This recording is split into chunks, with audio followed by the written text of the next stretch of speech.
Ya, saudara-saudari, sekali Kim Siang dan rakan-rakan Jerry Kang dari Kang Financial Advisory dan CC Advisory. Hari ini kita punya topik ialah dalam belanjawan Sabah 2026, apakah insentif yang diberikan oleh Kerajaan Negeri Sabah dalam era AI, ya, dalam kian membimbangkan dalam sektor kewangan, ya. Jadi dalam belanjawan Sabah 2026, Kerajaan Negeri memberikan tumpuan serius terhadap ancaman keselamatan cyber dan risiko AI dalam sektor kewangan dalam melaksanakan beberapa insentif trust selaras dengan informasi digital. Ya, satu ialah penumbuhan hub kecerdasan bantuan AI. Okey, jadi Kerajaan Sabah telah melancarkan studio AI pertama di Wisma Bandaraya Kota Kinabalu, ya, yang berfungsi sebagai hub AI, ya. Jadi keterusnya ialah latihan AI keselamatan, ya, cyber SME bagi mengenai menyediakan insentif potongan cukai 50%, ya. Jadi keterusnya ialah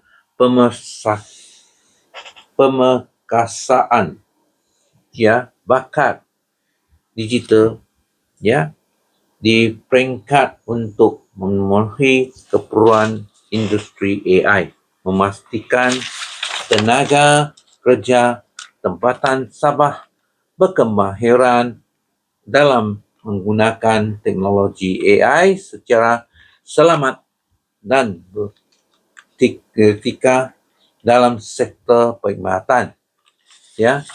Dan seterusnya ialah pengukuhan infrastruktur digital.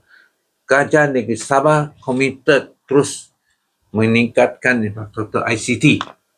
Jadi sampai sini saya jemput rakan saya Yuri Kang untuk mengulas sedikit tentang hal ini, ya. Jadi Yuri Kang, disilakan.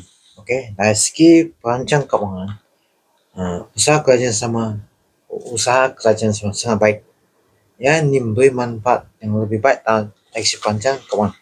Okey, dalam keadaan ini, perlindungan aset akan menjadi semakin kukuh. Apakah akan memberi aman bahawa serangan cyber mampu melumpuhkan sistem keuangan, rangkaian tenaga dan komunikasi tanpa sebarang percuma fizikal. Okey, kedua, persidangan penyerangan akan jauh lebih selamat. Dalam undang-undang jenayah cyber akan diubah untuk menangani kejahatan jenayah cyber termasuk isu sindikat penipuan yang lebih berkesan, termasuk 20 juta juga diperuntukkan untuk memodernkan sistem forensik digital dan menumbuhkan behavioral science unit untuk menganalisis pola tinggalku jenayah Sabah. Usaha ini sangat penting dari segi perancang kewangan.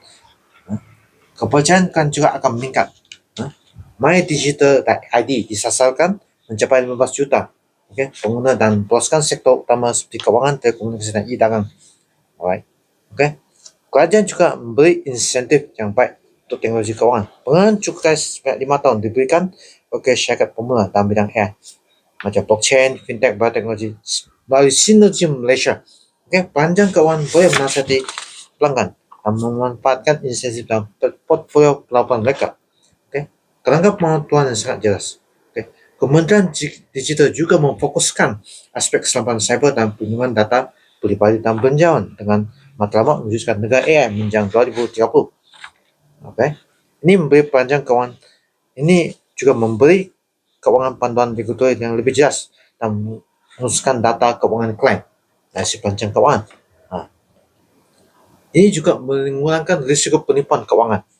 Industri kewangan jangan akan lebih hati-hati dalam menyokong syarikat yang mempunyai perancang kewangan mantap di Malaysia. Makna merancang kewangan harus memahami risiko cyber yang akan menjadi penilaian yang diperlukan untuk kewangan. Sampai sini saya sharing. Terima kasih. Jadi terima kasih kepada Jerry untuk mengulas sedikit tentang hal-hal ini. Jadi kita jemput sila subscribe, sila like, subscribe dan sokong dan share. Terima kasih.